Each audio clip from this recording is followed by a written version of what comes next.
السلام علیکم ورحمۃ اللہ وبرکاتہ۔ محترم بزرگوں اور عزیز دینی و ایمانی بھائیوں اور دوستوں، الحمدللہ جیسے کہ روزانہ قرآن پاک کا وہ خلاصہ جو تراویح میں پڑھا جا رہا ہے، آپ حضرات کے خدمت میں پیش کرنے کی سعادت حاصل ہو رہی ہے، لہذا آج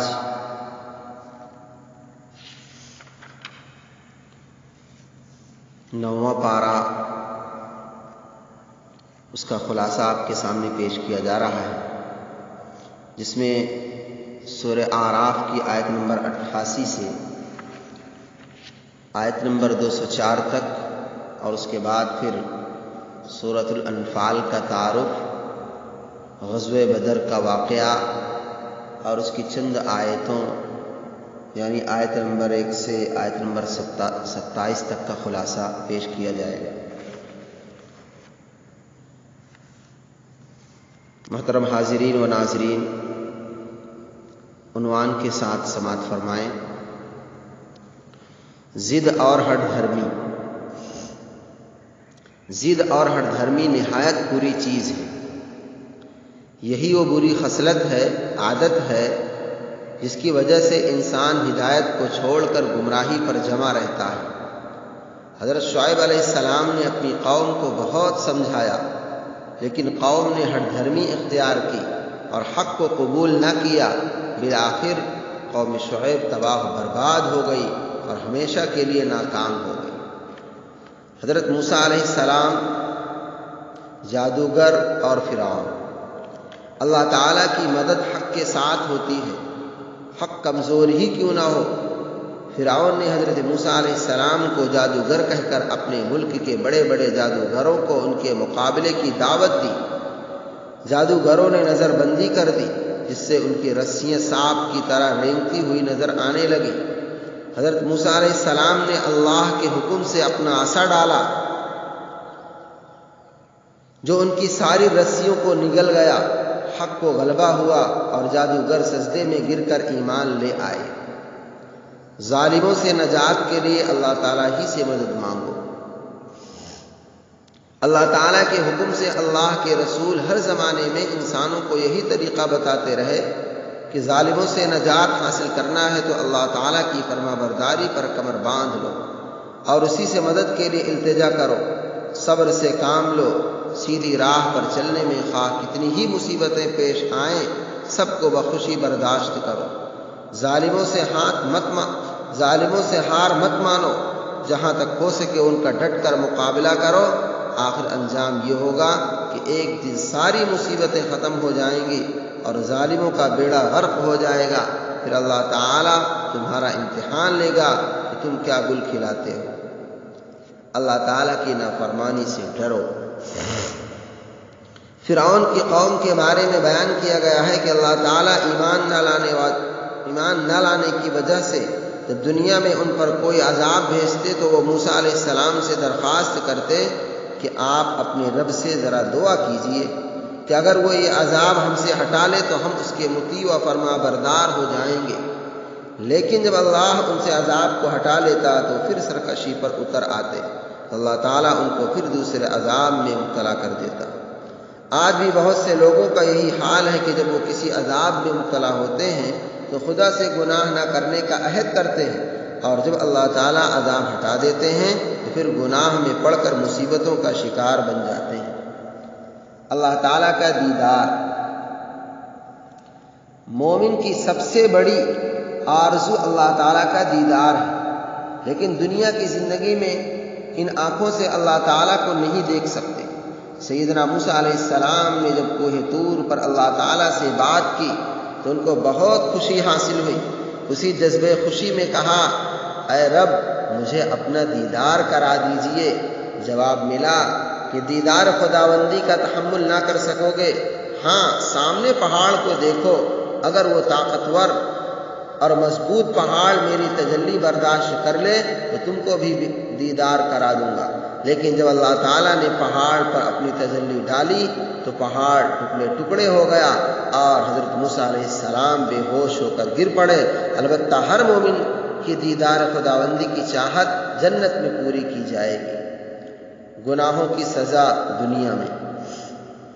جو لوگ اللہ تعالیٰ کی نافرمانی کرتے ہی رہتے ہیں، ہر وقت گناہوں میں مبتلا رہتے ہیں اور اس سے توبہ بھی نہیں کرتے، تو اللہ تعالیٰ ان کو ان کے گناہوں کی سزا آخرت میں تو دے گا ہی، لیکن دنیا میں بھی اللہ ان کو لوگوں کی نگاہ میں ذلیل کرتا ہے۔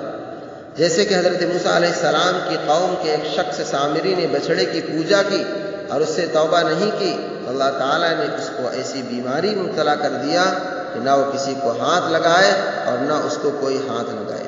اگر اس کو کوئی ہاتھ لگاتا تو دونوں کو بخار آ جاتا۔ گناہ کا علاج توبہ۔ اللہ کے احکام کی خلاف ورزی بہت بڑا گناہ ہے۔ اگر کسی سے گناہ ہو جائے تو اسے چاہیے کہ سچے دل سے توبہ کرے، یعنی دل سے اس گناہ پر نادم اور شرمندہ ہو اور آئندہ نہ کرنے کا پختہ ارادہ ہو، اللہ تعالیٰ اس کے گناہ کو معاف فرما دیتا ہے۔ اللہ تعالیٰ کی رحمت کے مستحق کون؟ اللہ تعالیٰ کی رحمت کے مستحق وہ لوگ ہیں جو اللہ سے ڈر کر بری باتوں سے بچنے کی کوشش کرے، جو اپنے مال کا کچھ حصہ ضرورت مندوں اور محتاجوں کو دیتے رہیں، اور جو خدا کی آیتوں اور نشانیوں کو دیکھ کر خدا کی معرفت حاصل کرے۔ انسانوں کے دنیا میں آنے سے پہلے، انسانوں کو دنیا میں پیدا کرنے سے پہلے اللہ تعالیٰ نے حضرت آدم علیہ السلام سے لے کر قیامت تک آنے والے تمام انسانوں کی روحوں کو جمع کر کے فرمایا تھا، کیا میں تمہارا رب نہیں ہوں؟ سب کی روحوں نے جواب دیا تھا، کیوں نہیں، آپ ہی ہمارے رب ہیں۔ اسی کیے ہوئے اقرار کی جانچ کے لیے اللہ تعالیٰ تمام انسانوں کو دنیا میں بھیج رہے ہیں۔ اسی بات کی یاد دہانی کے لیے آسمانی کتابوں کا نزول ہوا ہے اور انبیاء علیہ السلام کی بعثت ہوئی ہے۔ بے عمل عالم کو تنبیہ۔ اللہ تعالیٰ نے اس شخص کا حال بیان کیا ہے جس کو اللہ تعالیٰ نے اپنے احکام کا علم عطا فرمایا تھا۔ اگر وہ احکام پر عمل کرتا تو اللہ تعالیٰ اس کو بلند مراتب پر فائز کرتا، مگر وہ ان احکام پر عمل کرنے کے بجائے دنیاوی خواہشات اور لذات پر مر مٹا تو اس کو ہمیشہ کی بدنامی نصیب ہوئی۔ ساری شرافتیں اور کرامتیں چھن گئیں، دنیا میں ذلیل و رسوا ہوا اور آخرت میں سخت عذاب کا مستحق ٹھہرا، اور اپنے علم کے مقتضا پر اس نے عمل کیا اور نہ احکام و آیات سے فائدہ اٹھایا اور نہ لوگوں کو فائدہ پہنچا سکا، چنانچہ دنیا میں کتے کے مانند ذلیل ہوا۔ بڑی عبرت ہے اس عالم کے لیے جو علم و ہدایت کو چھوڑ کر نفسانی خواہشات کی طرف متوجہ ہو اور اپنی ذمہ داریوں سے غافل ہو کر زندگی گزارے۔ قرآن کریم کی ایک جامع نصیحت۔ یہ حکم دیا گیا کہ جو شخص ظلم کرے اس سے بدلہ نہ لو بلکہ اس کو معاف کر دو۔ اس سے بڑھ کر حکم یہ ہے کہ ظالم کو صرف معاف ہی مت کرو بلکہ اس کو نیک کام کی ہدایت بھی کرتے رہو۔ اس کے باوجود اگر کوئی جہالت اور سختی سے پیش آئے تو اس کے ساتھ اسی جیسی جاہلانہ بات چیت نہ کرو بلکہ اس سے دور ہو جاؤ، اور اگر ایسے موقع پر دل میں اس سے بدلہ لینے کا جذبہ پیدا ہو تو سمجھ لو کہ یہ شیطان کی طرف سے ہے، اور اس کا علاج یہ ہے کہ اللہ کی پناہ مانگو، یعنی اعوذ باللہ پڑھو۔ قرآن کو غور سے سنو۔ جب قرآن پڑھا جائے تو اس کو خوب توجہ سے سنو اور خاموشی سے اس پر کان لگاؤ۔ اگر ایسا کرو گے تو رحمت الہی تمہاری طرف متوجہ ہوگی۔ محترم بزرگوں، اب یہاں سے سورۃ الانفال کا تعارف اور غزوہ بدر کا واقعہ۔ سورۃ الانفال یہ سورت تقریباً 2 ہجری کے آس پاس مدینہ منورہ میں نازل ہوئی، اور اس کی بیشتر مضامین جنگ بدر اور اس کے واقعات اور مسائل سے متعلق ہے۔ یہ جنگ اسلام اور کفر کے درمیان پہلے باقاعدہ معرکے کی حیثیت رکھتی ہے، جس میں اللہ تعالیٰ نے مسلمانوں کو فتح مبین عطا فرمائی اور قریش مکہ کو ذلت آمیز شکست سے دوچار کیا۔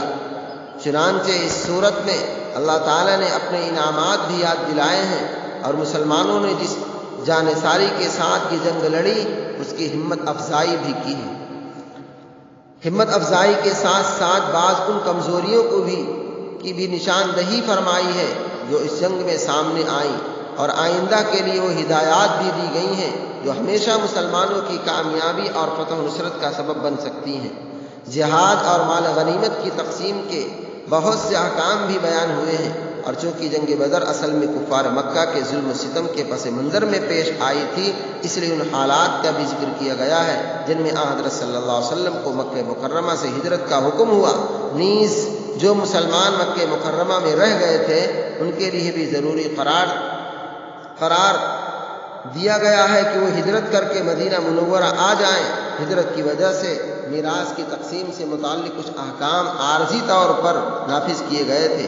سورت کے آخر میں اسی وجہ سے میراث کے کچھ مستقل احکام بھی دیے گئے ہیں۔ جنگ بدر چونکہ اس سورت کے بہت سے مضامین جنگ بدر کے مختلف واقعات سے متعلق ہیں، اس لیے ان کو ٹھیک سمجھنے کے لیے اس جنگ کے بارے میں کچھ بنیادی معلومات یہاں پیش کرنا ضروری معلوم ہوتا ہے تاکہ اس سے متعلق آیات کو ان کے صحیح پس منظر میں سمجھا جا سکے۔ مکہ مکرمہ میں حضرت صلی اللہ علیہ وسلم نبوت کے بعد 13 سال مقیم رہے۔ اس دوران مکہ مکرمہ کے کفار نے آپ اور آپ کے جانثار صحابہ کو طرح طرح سے ستانے اور ناقابل برداشت تکلیفیں پہنچانے میں کوئی کسر نہیں چھوڑی، یہاں تک کہ ہجرت سے ذرا پہلے آپ کو قتل کرنے کا باقاعدہ منصوبہ بنایا گیا، جس کا ذکر اسی صورت میں آنے والا ہے۔ جب آپ صلی اللہ علیہ وسلم ہجرت کر کے مدینہ منورہ تشریف لے آئے تو کفار مکہ مسلسل اس فکر میں رہے کہ آپ کو وہاں بھی چین سے بیٹھنے نہ دیا جائے۔ انہوں نے عبداللہ بن ابی کو مدینہ منورہ میں خط لکھا کہ تم لوگوں نے محمد صلی اللہ علیہ وسلم اور ان کے ساتھیوں کو پناہ دی ہے، اب یا تو تم انہیں پناہ دینے سے ہاتھ اٹھا لو ورنہ ہم تم پر حملہ کریں گے۔ انصار میں سے اوس کے قبیلے کے سردار حضرت سعد بن معاذ رضی اللہ تعالیٰ عنہ ایک مرتبہ مکہ مکرمہ گئے تو عین طواف کے دوران ابو جہل نے ان سے کہا کہ تم نے ہمارے دشمنوں کو پناہ دے رکھی ہے، اور اگر تم ہمارے ایک سردار کی پناہ میں نہ ہوتے تو زندہ واپس نہیں جا سکتے تھے۔ جس کا مطلب یہ تھا کہ آئندہ اگر مدینہ منورہ کا کوئی آدمی مکہ مکرمہ آئے گا تو اسے قتل کر دیا جائے گا۔ حضرت سعد بن معاذ رضی اللہ تعالیٰ عنہ نے بڑی جرات اور بے باکی کے ساتھ اس کے جواب میں ابو جہل سے کہہ دیا کہ اگر تم ہمارے آدمی کو مکہ مکرمہ آنے سے روکو گے تو ہم تمہارے لیے اس سے بھی بڑی رکاوٹ کھڑی کر دیں گے، یعنی تم تجارتی قافلے لے کر جب شام جاتے ہو تو تمہارا راستہ مدینہ منورہ کے قریب سے گزرتا ہے، اب ہم تمہارے قافلوں کو روکنے اور ان پر حملہ کرنے میں آزاد ہوں گے۔ اس کے بعد کفار مکہ کے کچھ دستے مدینہ منورہ کے آس پاس آئے اور مسلمانوں کے مویشی لوٹ کر لے گئے۔ حالات کے اس پس منظر میں ابو سفیان جو اس وقت کفار مکہ کا ایک سردار تھا، ایک بڑا بھاری تجارتی قافلہ لے کر شام گیا۔ اس قافلے میں مکہ مکرمہ کے ہر مرد و عورت نے سونا چاندی جمع کر کے تجارت میں شرکت کی غرض سے بھیجا تھا۔ یہ قافلہ شام سے 100% نفع کما کر واپس آ رہا تھا۔ یہ قافلہ 1000 اونٹوں پر مشتمل تھا اور 50,000 دینار کا سامان لا رہا تھا، اور اس کے ساتھ 40 مسلح افراد اس کی حفاظت پر متعین تھے۔ جب حضرت صلی اللہ علیہ وسلم کو اس قافلے کی واپسی کا پتہ چلا، حضرت سعد بن معاذ رضی اللہ تعالیٰ عنہ کے چیلنج کے مطابق آپ نے اس قافلے پر حملہ کرنے کا ارادہ فرمایا۔ اس کے لیے باقاعدہ سپاہیوں کی بھرتی کا موقع نہیں تھا، اس لیے وقت پر جتنے صحابہ تیار ہو سکے ان کی تعداد 313 تھی۔ کل 70 اونٹ اور 2 گھوڑے تھے، 60 زرہیں تھیں۔ اس مختصر سامان کے ساتھ آپ مدینہ منورہ سے نکلے۔ یہاں یہ بات قابل ذکر ہے کہ بعض غیر مسلم مصنفین نے اس واقعے پر یہ اعتراض کیا ہے کہ ایک پرامن تجارتی قافلے پر حملہ کرنے کا کوئی جواز نہیں تھا۔ ہمارے زمانے کے بعد مسلمان مصنفین نے اس اعتراض سے مرعوب ہو کر یہ دعویٰ کرنے کی کوشش کی ہے کہ حضرت صلی اللہ علیہ وسلم کا ارادہ قافلے پر حملہ کرنے کا نہیں تھا، بلکہ ابو سفیان نے اپنے طور پر خطرہ محسوس کر کے ابو جہل کے لشکر کو دعوت دی تھی۔ لیکن واقعے کی یہ تشریح صحیح احادیث اور قرآنی ارشادات کی روشنی میں درست نہیں ہے۔ در حقیقت یہ اعتراض اس وقت کے حالات اور اس دور کے سیاسی، دفاعی اور معاشرتی ڈھانچے سے بے خبری پر مبنی ہے۔ پہلی بات تو یہ ہے کہ جو واقعات ہم نے اوپر بیان کیے ہیں ان کی روشنی میں فریقین کے درمیان ایک مسلسل جنگ کی حالت موجود تھی۔ دونوں نے ایک دوسرے کو نہ صرف چیلنج دے رکھے تھے بلکہ کفار کی طرف سے عملی طور پر جھڑپیں، چھیڑ چھاڑ بھی شروع ہو چکی تھی۔ دوسرے حضرت سعد بن معاذ رضی اللہ تعالیٰ عنہ پہلے سے انہیں متنبہ کر آئے تھے کہ وہ ان کے قافلوں پر حملہ کرنے کے لیے آزاد ہوں گے۔ تیسرے، اس دور میں شہری اور فوجی افراد کی کوئی تفریق نہیں ہوتی تھی۔ کسی معاشرے کے تمام بالغ مرد مقاتلہ یعنی لڑنے والے کہلاتے تھے۔ چنانچہ قافلے کی سرکردگی ابو سفیان کے ہاتھ میں تھی تو اس وقت حضرت صلی اللہ علیہ وسلم کا کھلا دشمن تھا، اور اس کے ساتھ 40 مسلح افراد میں سے ہر ایک قریش کے ان لوگوں میں سے تھا جو مسلمانوں کو ستانے میں پیش رہے تھے اور مسلمانوں کے خلاف جنگ کی تیاری کر رہے تھے۔ اور یہ قافلہ بھی اگر کامیابی سے مکہ مکرمہ پہنچ جاتا تو قریش کی جنگی طاقت میں بڑے اضافے کا سبب بنتا۔ ان حالات میں اس کو ایک پرامن تجارتی قافلے پر حملہ قرار دینا اس وقت کے حالات سے ناواقفیت یا محض عناد کا کرشمہ ہے، اور اس کی وجہ سے ان واقعات کا انکار کرنا کسی طرح درست نہیں ہے جو صحیح احادیث سے ثابت ہے۔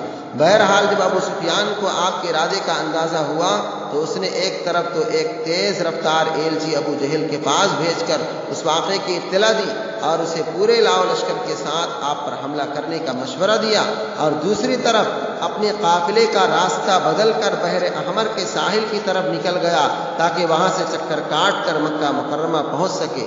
ابو جہل نے اس موقع کو غنیمت سمجھ کر ایک بڑا لشکر تیار کیا اور لوہے میں غرق ہو کر مدینہ منورہ کی طرف روانہ ہو گیا۔ حضرت صلی اللہ علیہ وسلم کو جب پتہ چلا کہ ابو سفیان تو قافلہ لے کر نکل چکا ہے اور ابو جہل کا لشکر آ رہا ہے تو آپ نے صحابہ سے مشورہ کیا۔ سب نے یہی رائے دی کہ اب ابو جہل سے ایک فیصلہ کن مارکا ہو جانا چاہیے۔ چنانچہ بدر کے مقام پر دونوں لشکروں کا مقابلہ ہوا۔ مسلمانوں کی تعداد اور ساز و سامان ابو جہل کے لشکر کے مقابلے میں کوئی حیثیت نہیں رکھتا تھا، لیکن اللہ تعالیٰ کے فضل و کرم سے مسلمانوں کو شاندار فتح حاصل ہوئی۔ اسلام کا جھنڈا لہرا گیا۔ ابو جہل سمیت قریش کے 70 سردار جو مسلمانوں کی دشمنی میں پیش تھے مارے گئے، اور دوسرے 70 افراد گرفتار ہوئے اور باقی لوگ میدان سے بھاگ کھڑے ہوئے۔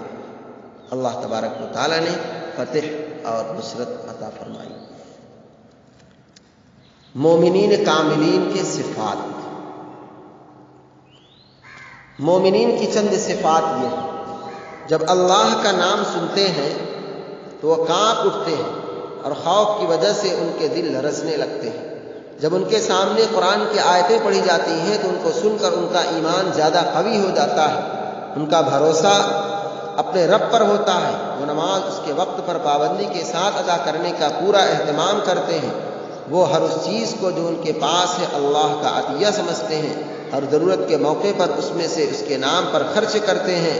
جن لوگوں میں یہ صفات پائی جائیں ان کے لیے اللہ تعالیٰ نے جنت میں بلند درجات، اپنی بخشش اور عزت کی روزی کا وعدہ فرمایا ہے۔ اللہ تبارک و تعالیٰ ہم سبوں کو ان تمام باتوں کو صحیح طور پر سمجھنے اور اس پر عمل کرنے، اللہ اور اس کے رسول کے احکامات سے آگاہی اور پھر اس کو اپنی زندگی میں لانے کی توفیق نصیب فرمائے۔ وآخر دعوانا الحمد للہ رب العالمین، والسلام علیکم۔